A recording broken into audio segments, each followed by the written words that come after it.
son lindos. Bem. Muy bien. Nosotros ya estamos grabando. Como voy a editar, entonces así que no va a tener problema para... Porque não está, né, não está direto, não está em vivo, ok? Não está no aire. Então, vou começar. Olá a todos e todas, sou Elisane Pinheiro. Bem-vindos a esta conversação especial aqui em Unifilmes. É um prazer enorme receber a nosso público de Brasil, de Colômbia, de toda Latinoamérica e de diferentes partes do mundo. Hoje tenho o honor de entrevistar a dois cineastas colombianos cuyo trabajo inspira, emociona e nos conecta profundamente com histórias poderosas. Gracias por acompanhar-nos. Esta entrevista contará com subtítulos em português e inglês para que mais pessoas puedan disfrutarla. E vamos começar. Temos aqui dos artistas que criaram uma obra profundamente humana e premiada. É diretor colombiano Arturo Loaiza, atualmente vivendo em Valência, Espanha, e o ator protagonista Alejandro Aguilar, hablando diretamente desde Nova York. A película Ermitaño acaba de estrenar-se em Unifilmes e agora vamos sumergir-nos em esta história que toca o coração. Arturo, Alejandro, é um prazer tê-los aqui. E Arturo é diretor, produtor e guionista colombiano com mais de 25 anos de experiência em televisão, cine, prensa, meios digitais. Fundou a produtora 70mm Filmes e TV em 2016, enfocada em histórias sobre a natureza, entorno rural e suas problemáticas. Também produjo e dirigiu o documental SED, El Flagelo Guajiro. E escreveu, produjo e dirigiu o largometraje Ermitaño, em 2022, premiado e selecionado em diversos festivais internacionais. Também aqui temos Alejandro Aguilar, que é um ator, nossa estrela colombiana, reconhecido por personagens como el Cachí en Rosario Tijeras y el Cabo Cortés en El Páramo. Actuó também em produções como El Chapo para Netflix, Silêncio no Paraíso, Sempre Viva e Ermitaño. Também é produtor em El Clan Films, responsável de películas como Destino, Las Tetas de mi Madre e Suricatos Albinos. Mais uma vez, bem-vindos. É um honor ter vocês aqui conosco. Então, vamos começar e quero começar com uma pergunta bem especial para os dois. Como Arturo e Alejandro, vamos começar com Arturo, como te apresentas hoje como cineastas? Alejito, hable usted. Le cedo la palabra. Buenas noches, primero. En el cine primero el director, en el cine primero el director. No, pues, ¿qué les digo? Hacer cine no es fácil. Hacer cine no es fácil. Es una tarea, como a veces la dice Alejo, es una tarea suicida, sin kamikaze, ¿sí? Pero siempre con la motivación de querer contar historias, de querer hablar sobre temas bonitos, de llevarle un mensaje a la audiencia, a quien nos vean, ¿no? Entonces nosotros nos metemos en ese lío hermoso, porque es un problema bonito. Es un problema porque obviamente esto genera algún estrés, alguna angustia, ¿sí? Pero la satisfacción que deja es que el producto queda terminado y cuando queda bonito y tiene el impacto que ha tenido Ermitaño, es cuando uno ya se siente que el trabajo lo hizo bien y aprendió mucho también sobre el transcurso de la producción, del rodaje o del proyecto que se haya hecho. No sé qué más quieras decir, qué más quieras preguntar. ¿Y cómo comenzaste en el cine, Arturo? Pues yo llevo, como ya tú dijiste, ya llevo 25 años en los medios. Yo trabajé 10 años en Caracol Televisión, allá en Colombia. Siempre estuve metido en la parte comercial, más que todo haciendo comerciales y producción comercial. Pero un día yo dije, es que lo que yo quiero es hacer cine, entonces comencé a empaparme un poquitico de la ley de cine, le ayudé a otros colegas, compañeros, amigos que eran cineastas, les ayudé con sus películas, en la producción, en la postproducción, entonces ya cuando me sentía como que, bueno, ya sé cómo se edita esto, ya sé cómo es todo el proceso logístico de una película, ahora sí me voy a lanzar a hacer una, y empecé a buscar historias hasta que me encontré con Charlie Zane, que es el creador de Ermitaño, es el escritor de la película, de la historia. Él me pasó unos textos y me dijo, ve, hagamos un cortometraje. Entonces yo lo dije, listo, hagámoslo, escribí el guión del corto y después se lo presenté a unos colegas y me dijeron, no, esto está para una película. Entonces yo lo convertí en un largo, lo alargué, le metí historias que ya había escuchado del campo, cosas que ya había visto por ahí, y la convertí en la película. Y bueno, a partir de ahí empezamos a seguir trabajando en el cine, porque después de eso pues he colaborado otra vez con amigos en sus producciones. Muy bien. E Alejandro? Bem-vindo, Alejandro. ¿Cómo empezaste con el cine, Alejandro? No, pues antes que nada agradecerles por este espacio, por visibilizar nuestro cine, nuestra cinematografía. Cuando yo siempre he creído que uno puede olvidar la misión interna y el objetivo. La misión interna, porque una cosa es un objetivo y otra cosa es la misión interna de uno por qué hace esto. Yo cada vez estoy más convencido que para mí la actuación es como la respiración. Si yo no pudiera actuar, seguramente no podría respirar. Independientemente de todo lo que le ofrece a uno este oficio, los red carpet, la prensa, las revistas, creo que para mí esto ha sido esencial y desde el inicio de mi carrera, para mí el cine, tengo una conexión absolutamente profunda con el cine porque rescató mi vida, tanto el cine como el teatro, viniendo de la cultura del esfuerzo, sin unos padres o una familia que tuviera que ver con el arte, fui un rescatado de un oficio tan maravilloso como el nuestro. Entonces para mí sí es absolutamente personal, por eso me dedico al cine, por eso trabajo mucho por la cinematografía de nuestro país, porque siento que el cine plasma la imperfección y al mismo tiempo el cine es un acto quijotesco, es un acto de resistencia en estos tiempos de la IA y de la inteligencia artificial, en estos tiempos tan cosméticos. Creo que la mejor forma de decir aquí estamos es juntándonos. A mí me encanta colaborar a los operaprimistas, los directores que están haciendo su ópera prima, creo que es importante. Las nuevas generaciones que se están formando, es importante que puedo yo transmitir ya con la carrera que tengo a las nuevas generaciones. Entonces ahí es donde hablo como de una misión interna. Y respecto a cómo empecé, hoy mismo estoy empezando. Yo creo que uno siempre está empezando. Hoy que estoy en rodaje, ayer que estoy en rodaje, siempre estoy empezando. Uno no es tan bueno como cree que es. Eso siempre lo he tenido muy claro. Y de hecho acabo de rodar Dinastía Casillas 5 meses en México. Llegué a Colombia y me fui a rodar La Cordillera, un relato regional que va a ser una película low cost, bajo presupuesto, con un director joven, director Nobel, Miguel. Llegué a Bogotá y viajé a Nueva York a estos workshops y promociones de la serie. Entonces, para mí sí es importante estarle aportando a la gente la experiencia que uno ha tenido durante estos años.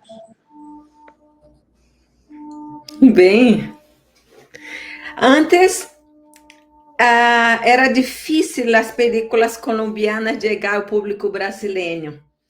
Y hoy, a través de la internet, llega a la plataforma Unifilmes, va a llegar en otras plataformas también. Y de eso estamos hablando, ¿eh? En la película de la innovación avasalladora que llegó en el campo. ¿Qué reflexión lo hace en este contexto, Alejandro? Pues a uno lo va emocionar. Yo he tenido películas que se han estrenado en el Festival de Cine de Gramado. De hecho, con La Frontera recibimos 4 premios. La película de David David, Coincidencia en el Paraíso. Yo he tenido un recorrido, digamos que extenso, en diferentes festivales de cine, en AAA, Triple B, Triple C, y he tenido, digamos que la vida me ha dado ese privilegio de poder tener películas que están en los festivales. Pero al mismo tiempo tampoco me creo ese cuento, no porque uno no vaya a un festival uno no es tan bueno como cree que es, no porque yo no gane en Gramado o gane en Donostia o no gane en Cannes o en el Cairo o en Tribeca, eso no me califica, porque somos una sociedad que hoy en día nos vivimos calificando y buscando una validación. Lo que me parece emocionante de esto es que a través de todos estos medios y plataformas, hoy en día le podemos llegar a un público. Yo creo que Arturo y todos los que nos dedicamos a esto pensamos que si la película no la ve nadie, no existe. Como el acto del teatro, yo necesito un espectador para que la obra exista. Solamente puede ser uno, pero ahí ya hay una comunión entre el público y el espectador. Entonces a mí me emociona muchísimo poderle llegar hoy al mundo. Hoy está uno haciendo un proyecto en vertical, en horizontal, un cortometraje y le está llegando al mundo, ¿no? Creo que a partir de todo lo que esta expansión que tenemos hace que tengamos una democratización de la imagen y todos podamos conocer, digamos que la cinematografía de nuestros países. Yo soy un fan, yo desde la primera vez que vi a Wagner Moura, estaba viendo una película llamada Carandirú, y digamos que todo ese cine brasilero que hemos visto, siempre lo busqué. Nuestra cinematografía se está empezando a expandir. Nosotros somos una industria todavía pequeña. Colombia todavía está en ese proceso. Uno del cine brasilero, uno lo consume hace 25, uno escucha a Sonia Braga hace muchos años. Entonces creo que es maravilloso poder tener esta oportunidad de que la gente conozca el trabajo de Arturo, que me parece que es un trabajo maravilloso, su ópera prima. Sigo diciendo que me siento orgulloso. Hay proyectos que uno quiere tener en el prontuario y hay otros en los que uno se siente orgulloso, que uno dice, ah, yo estuve en esta película. Y creo que eso es algo que tiene Ermitaño. Sí, yo estoy de acuerdo contigo. Alejandro, Arturo Ermitaño nace de una idea original de Carlos Zenon, que tú desarrollaste y transformaste. Ese es para Arturo. ¿Ok? Entonces, Arturo, Ermitaño nace de una idea original de Carlos Zenon, que tú la desarrollaste y transformaste. ¿En qué momento te diste cuenta de que allí había una película? Desde el primer momento que me pasó el primer texto, ¿sí? Porque el texto que me pasó me pareció muy atractivo. En una cuartilla y media, que fue lo que él me presentó, había un cuento. Lo tomé como un cuento porque la historia era bonita, ¿sí? Y yo dije, me gusta, además porque estaba pensando también en el valor de producción. Si me hubiera pasado una historia del espacio o algo muy complejo de hacer, pues no lo hubiera hecho, pero era algo muy bonito, muy del campo, ¿sí?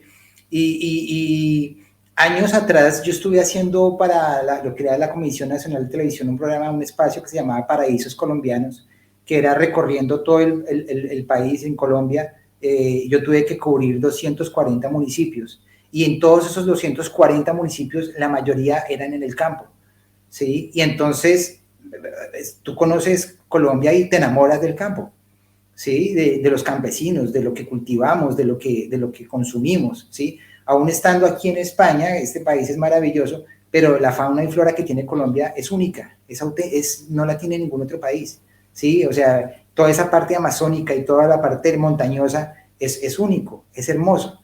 Y yo he viajado mucho por Colombia. Yo viajé antes de que mi abuelo se fuera al cielo. Yo viajé con él, estuvimos también un tiempo largo en Boyacá, porque él era de Boyacá y me contaba historias del campo.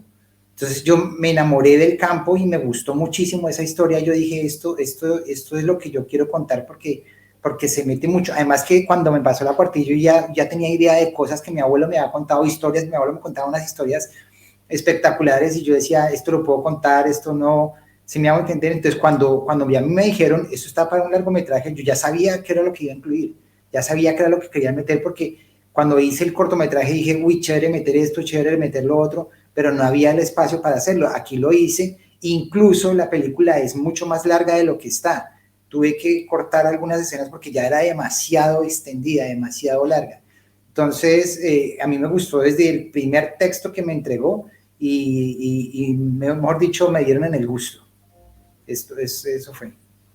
E como equilibraste inocência, conflito social, aislamento e tecnologia ao mesmo tempo? Claro, lo que pasa es que el ermitaño, el campesino, el personaje que hace Alejandro es un personaje inocente, ¿sí? Y tiene el alma de un niño, y el niño, pues obviamente, pues el niño terminan siendo muy amigos, pero siempre pasa de lo que está pasando, y lo que pasa en muchos países es que viene una fuerza por fuera que quiere tratar de acabar con esa inocencia, ¿sí? Ahí fue cuando yo dije, vamos a tratar de ver esos dos conflictos en cómo se van a encontrar, cómo se van a relacionar, y se fue formando la historia sola, es que se va generando sola, se va llevando solita como el río, hasta que llega a su objetivo, que es el objetivo del personaje principal, que es el desarrollo ya de la historia, cómo se desenvuelve la historia al final. Pero eso se va haciendo solito. Yo digo que son cosas maravillosas cuando uno está escribiendo algo y la historia se va formando solita, como que todo se va hilando muy fácilmente, es porque las cosas están fluyendo bien, ¿no? Isso. Alejandro, vamos falar aqui da atuação de Alejandro. Alejandro Horácio é um homem puro, doce, é um homem vulnerável. Como encontraste esse tono sem cair em uma caricatura? Pues, querida, yo soy un actor que hago caso. Yo no creo en los personajes. Yo creo que los personajes son unas líneas que hay para interpretar. Es un guión que está muy bien escrito. Es un guión que tiene un trabajo. Por allí seguramente muchos script doctor tuvieron la oportunidad como de trabajar en el texto y como confiar en la sensibilidad que tiene el director. Sí, el trabajo, como observa Arturo las cosas, creo que eso es necesario. De hecho, cuando uno ve la película del director. El cine es el trabajo del director, el teatro es el trabajo del actor, es el lenguaje que nos pertenece. La televisión es el lenguaje del editor y el productor. Pero ya conociendo a Arturo y todo, digo, Arturo hizo la película y eso es muy honesto porque es una película que no es pretenciosa, es una película que tiene mucho que ver, digamos, que con el contexto que conoce Arturo, con una historia de Charlie, y había que hacerle justicia como a esa premisa. Entonces siempre he creído que uno como actor no debe estorbar en el lenguaje cinematográfico, porque los personajes se construyen con retazos, no con grandes secuencias, sino con una sucesión de retazos que construyen una secuencia. Cuando estoy en el teatro, pues no hay la opción de un pick-up, no hay la opción de una retoma, vamos a hacer un retake, sino último llamado hasta el final. Y creo que los actores en el cine tenemos que entender eso, que hay que aprender a objetivizar la subjetividad del director. Eso que nos está pidiendo el director para ese momento es importante. Entonces yo no me preocupo mucho por construir un personaje, ni si el personaje tiene que tener forma, sino más bien si hablamos como el ritmo, es un ritmo pausado de ese universo, que corresponde a ese universo. Es una persona que no tiene contacto con el mundo materialista.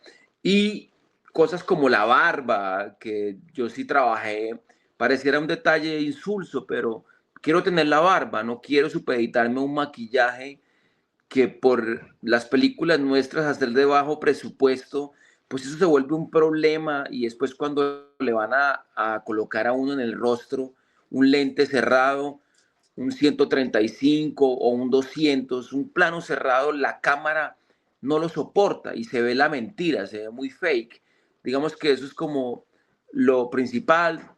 Subir un poco de peso, porque lo habíamos hablado con Arturo, como que no me fuera a ver muy fitness, entonces subir un poco de peso. Y los prostéticos, ¿no? Que ya ahí viene todo lo de la artrosis, pero digamos que es un trabajo de maquillaje. Yo me preocupo más, es como por la honestidad, por el momento, qué está pasando, qué le está pasando al otro, no qué me está pasando a mí, cómo es la relación con el niño, cómo es la relación con todos esos personajes que lo van rodeando.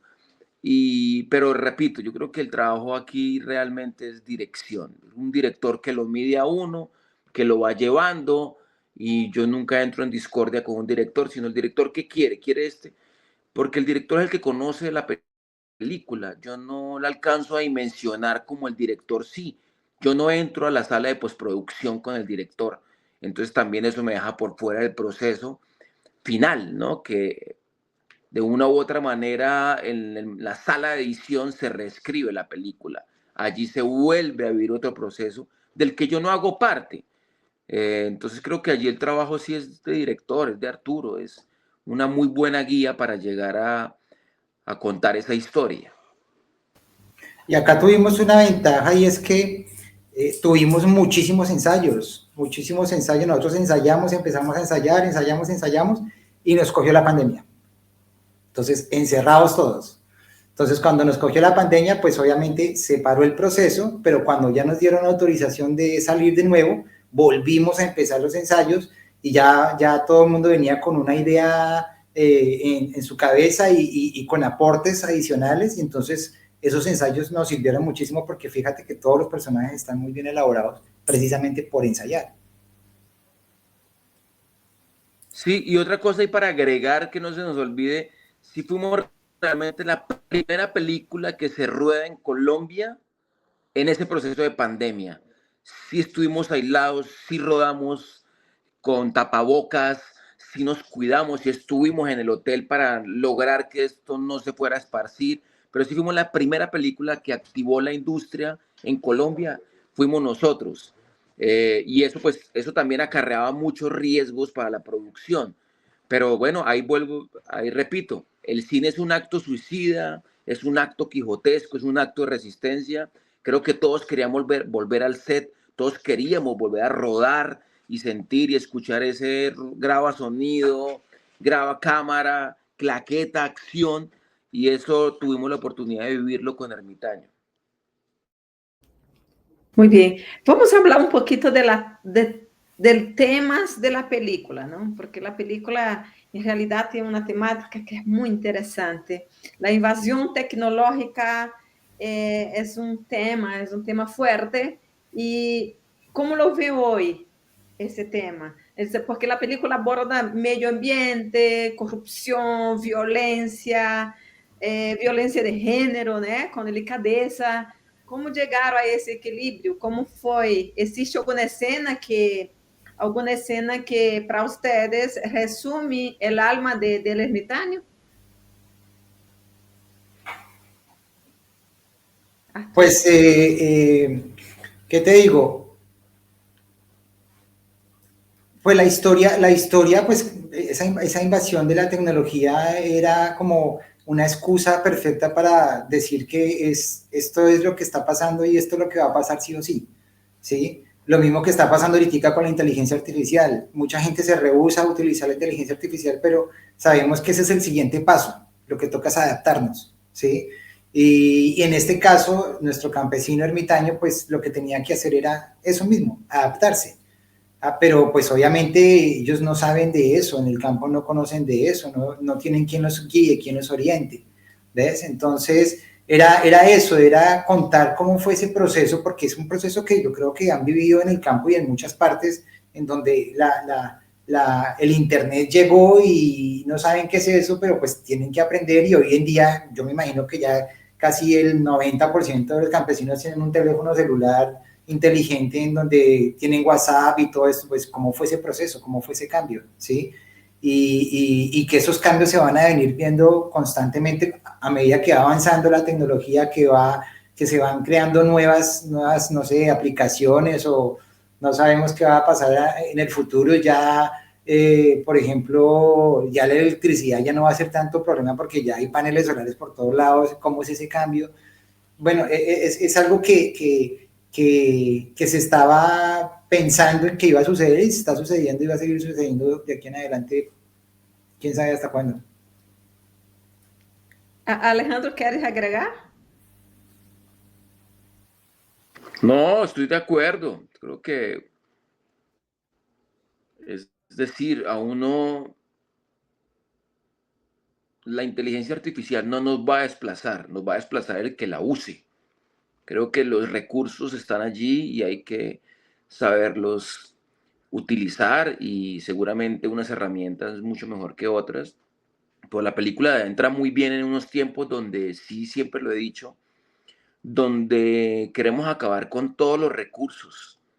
Todo lo que nos ha dado la naturaleza lo queremos acabar y el gran trasfondo de esta película es qué tanto necesitamos para vivir en un mundo de tres cabezas donde está el monstruo, ese monstruo que es el materialismo, el individualismo y el racionalismo, y donde al mismo tiempo, como dice Jung Chul Han, la descorporeidad de las cosas.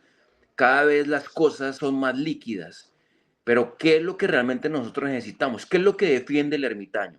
El ermitaño está defendiendo realmente un recurso hídrico, el ermitaño le molesta. ¿Por qué en tantos lugares, por qué nosotros somos tan invasivos y decidimos que ahí tiene que estar la antena? O sea, cuál es esa necesidad que nosotros tenemos como especie de acabar con todo lo que nos ha dado? Yo creo que cuando uno como actor lee un guión y yo lo leo, digo, yo quiero hacer esta película, porque estoy sembrando algo, porque me parece que es una película necesaria, que es una película que finalmente si hablamos de taquilla y muchas otras cosas que suceden alrededor de nuestra industria, seguramente no tiene un gran presente, pero es una película que tiene un gran futuro. Pero entonces mira que nosotros de que estrenamos la película sigue dando vueltas y sigue girando y seguirá llegando a más espacios y se vuelve una película necesaria. Es una película que todo lo volvimos paisaje, todo lo estamos naturalizando y realmente somos unos salvajes. O sea, todos los ecocidios de los que nosotros somos cómplices como especie, que decíamos que después de la pandemia íbamos a ser los mejores seres humanos, nada de eso pasó, todo eso se olvidó.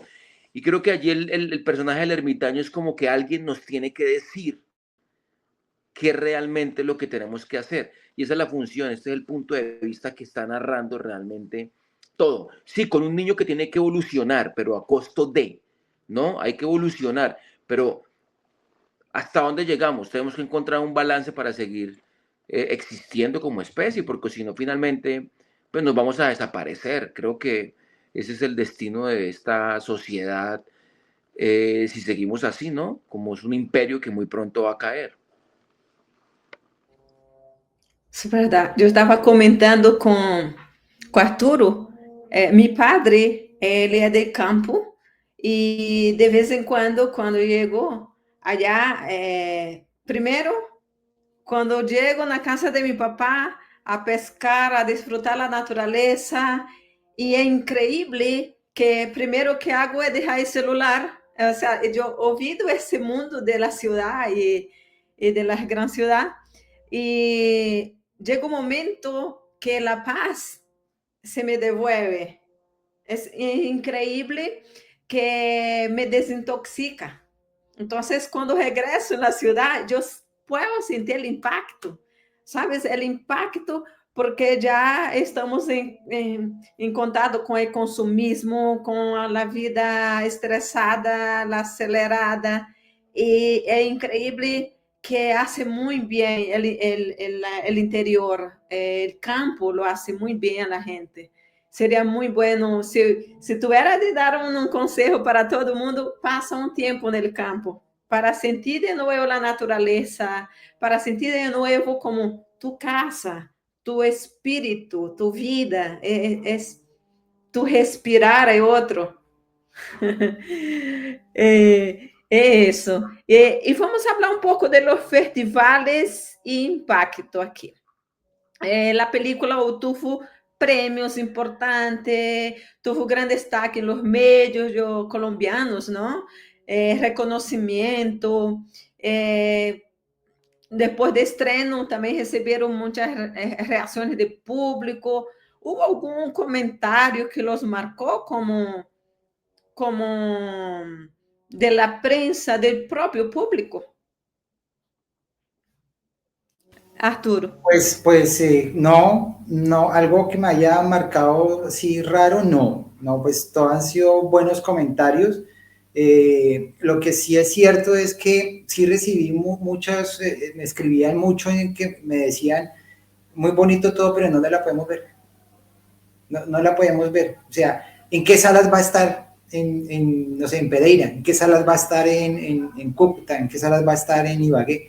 No, eso era lo que me preguntaba todo el mundo. Pues, hombre, el problema que tenemos con el cine colombiano, la distribución.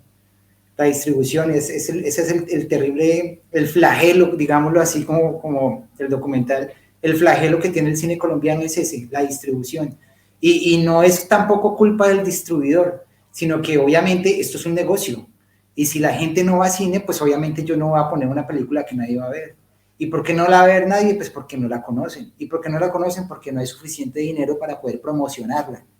Entonces hay un círculo ahí que afecta a las películas en Colombia, porque hay películas maravillosas, hay películas muy bonitas de todos los géneros, pero ¿dónde las vemos? El año pasado, antepasado, fueron 65 películas, creo que se hicieron en Colombia, y si supimos de 3 o 4 son muchas. Entonces, porque ellos tienen las películas y, pucha, ¿dónde las vamos a ver? No podemos verla. Entonces, no hubo críticas, pero sí me preguntaban mucho en dónde la podemos ver, en dónde la podemos ver, y las plataformas tampoco las acogen, porque obviamente, pues no sé si es que buscan también los géneros más vendibles, porque como te digo, es un negocio, y este tipo de cine, que es un cine calmado, es un cine tranquilo, es un cine contemplativo, es diferente.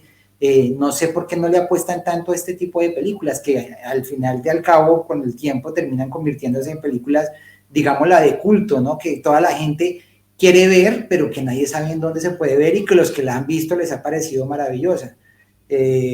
Ojalá, no sé, existiera, ya le existe una cuota de pantalla, pero ojalá fuera un poquito más fuerte esa cuota de pantalla para que las películas que hacemos los cineastas colombianos podamos mostrar de verdad, y que haya circuitos, muchos circuitos de cine donde se puedan ver las películas, o que Cine Colombia, Procinal, Royal, o sea, todas los exhibidores pongan más salas de las películas, con las películas colombianas o con las películas, digamos, independientes, porque también hay películas de afuera, digamos, de Brasil, de Argentina, de Perú, de Ecuador, que también son muy buenas películas, pero que tampoco se pueden ver porque tampoco las exhiben. Entonces, ese es lo único que me han preguntado.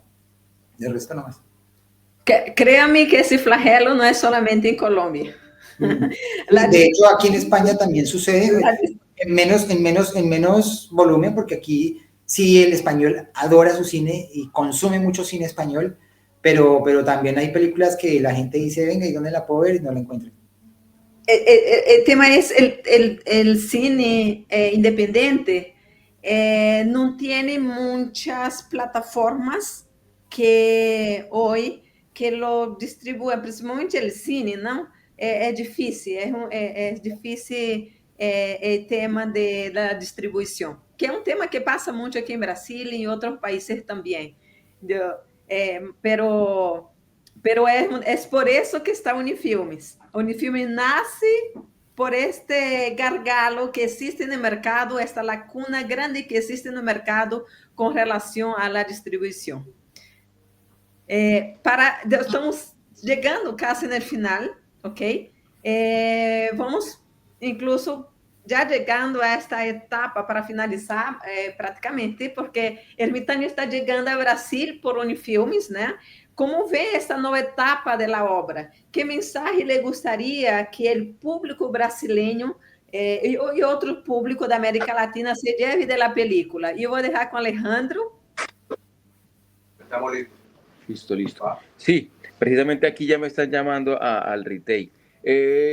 No, ante todo, agradecer que se conecten con la película, que el cine es el registro fílmico de una sociedad. Yo estoy totalmente convencido que el cine finalmente cumple una labor absolutamente importante y el capital cultural que tienen los países eh, con la literatura, con la pintura, con la música, con su cine, hace que tengamos una sociedad totalmente diferente. Si nosotros reconocemos nuestros problemas y además como latinoamericanos, eso seguramente nos va a llevar a algún lugar. ¿Cuál? No lo sé, sobre todo en estos tiempos que no sabemos para dónde vamos, pero sí agradecerles por este espacio, por mostrar la película, porque se conecten con ella, porque el cine sigue vivo. Uno hace una película y queda suspendida en el tiempo y tal vez cuando los cines se convierten en un museo, que esto está muy cercano, va a ser como un lugar raro. ¿Ustedes se juntaban allá a ver cine? Sí, allá eso. ¿Y eso qué es? No, una cineteca. Ah, sí. ¿Y ahí qué hacían? No, nos juntábamos a comer maíz pira y a ver una película, porque creo que las plataformas y todo eso también han generado una pereza en el espectador, pero también al mismo tiempo está esta opción ahorita donde la gente la va a poder disfrutar en su casa, donde la puede parar y puede ir al baño y puede hablar por celular y puede, digamos que tener todo esto que no se vivía antes en el cine. Nos íbamos con una película de 3 horas y disfrutábamos de Tropa Elite y la veíamos y yo no iba al baño porque me iba a perder ese momento donde tal vez era el momento más importante de la película, ni sacaba el celular, ni todas estas cosas que hoy en día uno ve que es como una especie de sacrilegio para los que amamos el cine. Pero bueno, ahí está Paul Thomas Anderson, ahí está Guillermo del Toro, ahí están las leyendas mostrándonos otra vez la importancia de hacer cine, del rechazo a la IA y de una cantidad de cosas que creo que tenemos que aprovechar, pero que al mismo tiempo tenemos que tener un balance. Entonces, nada, yo agradecerle siempre también a Arturo porque pues es una película que amo mucho, que quiero mucho. En estos momentos en mi haber son 24 películas. El año que entra firmadas, en estos momentos tengo 3 películas grandes, películas con Amazon, películas con productores que respeto mucho en mi país, con Ferviente Films, con Diana, con Iván, y estoy seguro que en ese, digamos que en ese rango y en esa filmografía que he ido construyendo, pues El Ermitaño forma parte muy especial en mi carrera, porque es una película muy bella y muy contemplativa.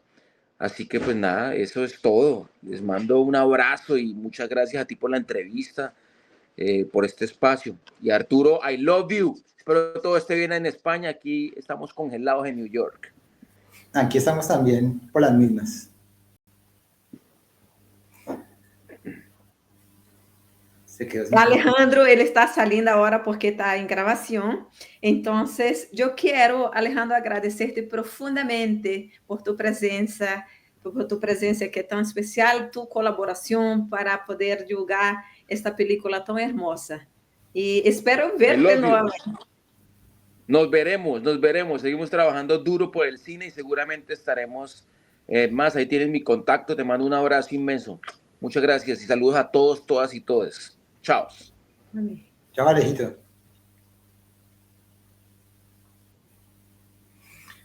Bueno, nos quedamos. La vida del artista, trabaja mucho. Sí, trabaja mucho. Eu me quedo com Arturo e podemos falar um pouco mais da película, principalmente porque é uma película que eu particularmente me encantou. É uma poesia de película, é uma película que puedes sentar e sentir que é como para para que desaceleres un poco. Y es una hermosa película, de verdad. Arturo, yo quisiera que tú, esa pregunta que hice a Alejandro, né? Como o ermitaño chega a Brasil por Unifilmes, como vê você, como vê esta nova etapa da obra e que mensagem ele gostaria que o público brasileiro e o público de Latinoamérica, porque esta obra vai para a Latinoamérica, vai para outros países também, ¿qué mensaje le gustaría que este público se lleve de la película?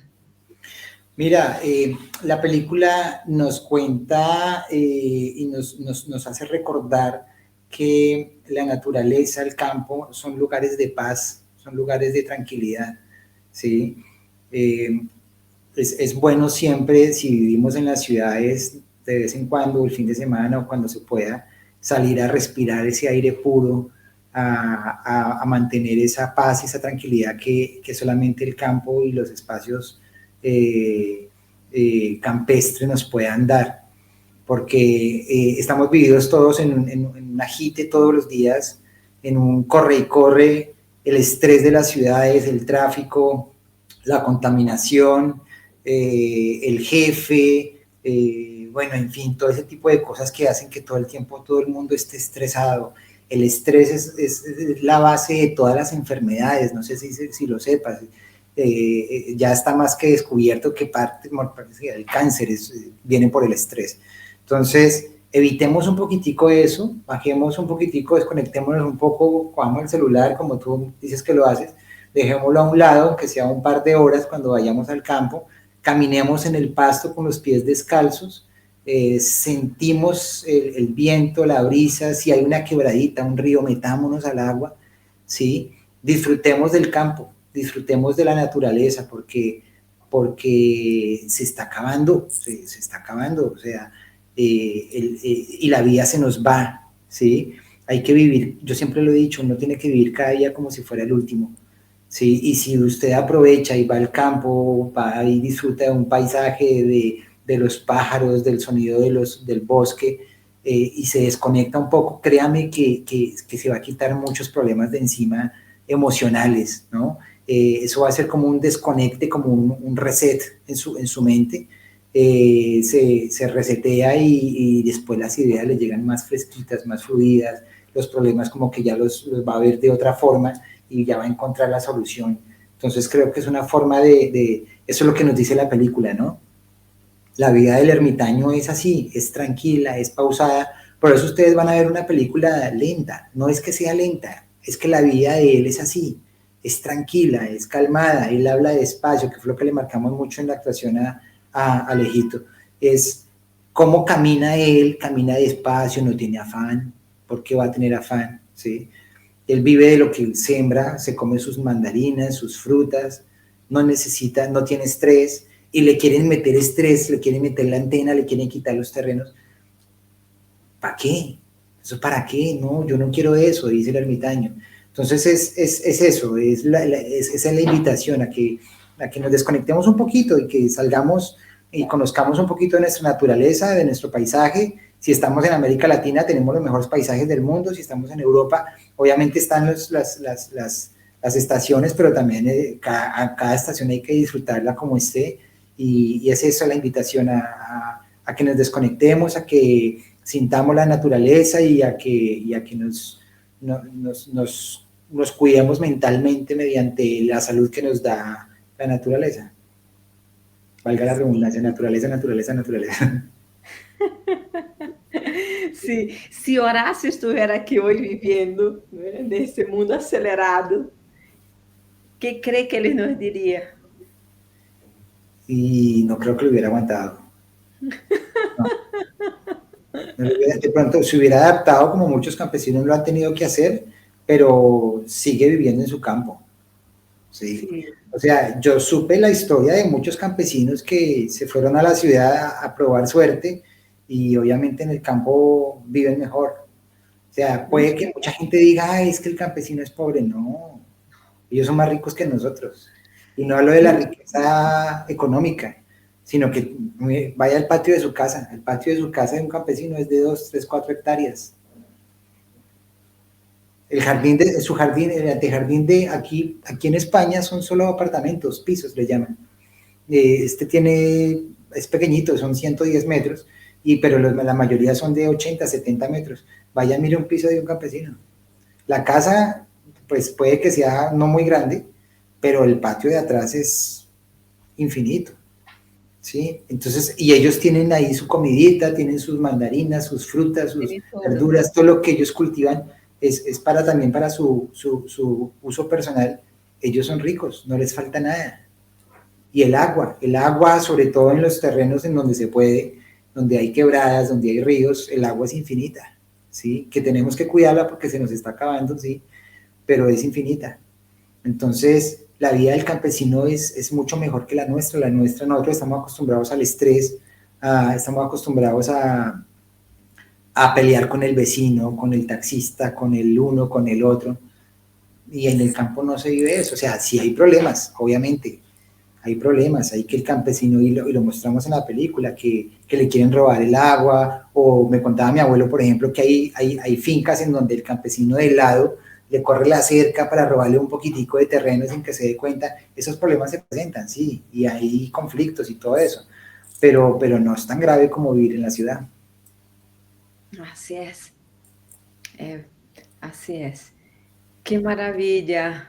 Me encantaría quedar mucho más tiempo conversando sobre esta película tan especial que es El Ermitaño. Y llegamos a nuestro fin de nuestra conversa aquí sobre la película colombiana El Ermitaño. Y Arturo, yo quiero agradecerte muchísimo por esta entrevista, muchísimo por atender esta invitación, que es una conversa poderosa que tenemos acá para hablar de ese tema que es tan especial, tan importante hoy. Hoy vemos que aquí en Belém, aquí en el Brasil, estamos hablando sobre la naturaleza, sobre la sustentabilidad, sobre el medio ambiente, y todo eso tiene a ver con esto, ¿no? Y El Ermitaño vai estar disponível na plataforma Unifilmes, e quero agradecer muitíssimo tu presença. Se queres deixar algum mensagem final. Sí, pues yo también te quiero agradecer a ti, pues, por acoger nuestra película, por darnos la oportunidad de mostrársela al mundo entero. Ojalá que se sigan sumando más proyectos así a la plataforma, porque necesitamos contar estas historias, y que nuestros directores y nuestros colegas pues puedan mostrar sus historias y sus películas al mundo entero, porque es necesario, porque las hicimos con muchísimo amor, con muchísimo respeto, para un público al que queremos llegarle, y que ese público ustedes lo tienen. Gracias por la invitación, gracias por todo lo que estás haciendo para el cine independiente, para el cine local, y nada, pues que no se la pierdan, y que la vean no solamente una vez, sino varias veces, porque la segunda vez que la ven también encuentran detallitos que no se ven en la primera, que uno dice, ¿y esto por qué? Pero cuando se devuelve dice, ya, y bueno, ya lo van viendo sobre la marcha. Isso. Gracias a todos por acompañarnos y hasta la próxima. Gracias, Alejandro. Gracias. Y gracias, Arturo. Bueno, gracias. Corta. Corta, ¿no? Sí, mas é isso. Yo te dejo porque tengo que ir a recoger a mi esposa. Entonces, muchas gracias por